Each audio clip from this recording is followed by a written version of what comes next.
ኤሲሲኤ ለኦዲት ያገለግላል ነገር ግን የኦዲት ኳሊፊኬሽን ብቻ እንዳልሆነ እናውቀዋለን እና ኤሲሲኤን መማር ያለበት ማን ነው ከሚለው እንጀምር በጣም ደስ ይለኛል ምንድነው መሰለ ሚሊዮን ኦዲት እና ታክስ የብዙ ተቋማቶች ትልቁ የልብ ትርታቸው ነው እዛ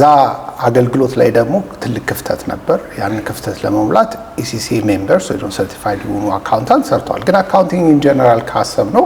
የሚያወራው ስለ ኦዲቲንግ እና ስለ ታክስ ብቻ አይደለም ስለዚህ የብዙ የቢዝነስ ኤሪያዎችን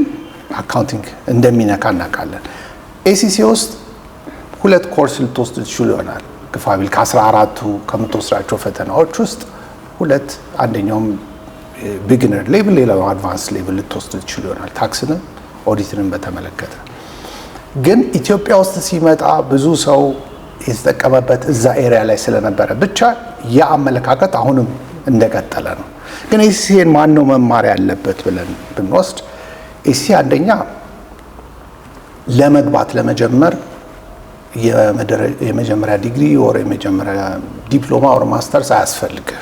ኤሲሲኤ ለሁሉም ነው በጣም ጥሩችን መድገም ፈልጋለሁ በጣም አስፈላጊ ነገር ስለሆነች ጥሩ ነገር ነው ያነሳት ምን መሰለ ብዙዎቻችን ብዙ ሰው ኤሲሲኤ ለመጀመር አሁን ስለ በኋላ እናወራለን ጀስት ለመጀመር የሆነ ዲግሪ ያውም የአካውንት ዲግሪ ወይ ማስተርስ ወይ ምናምን የሚያስፈልግህ ከብዶ የማየት ነገር አለ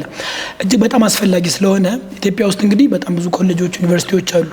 ከነዚህ ጋር አብሮ ለመስራት ከዛ በታችም ካዩ ስኩሎችም ጋር አብሮ ለመስራት አሁን ያልካት ነገር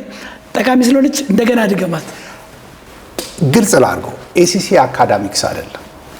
የሙያ ብቃት ሰርቲፊኬሽን ስለዚህ አንተ ምንም አይነት ባክግራውንድ ይኑርህ መሰረታዊ ሂሳብ ከቻልክ መሰረታዊ ቋንቋ እንግሊዘኛ ከቻልክ ለመማር ትችላለህ ሙያ ነው የምታጠና ያለው አካዳሚክስ አይደለም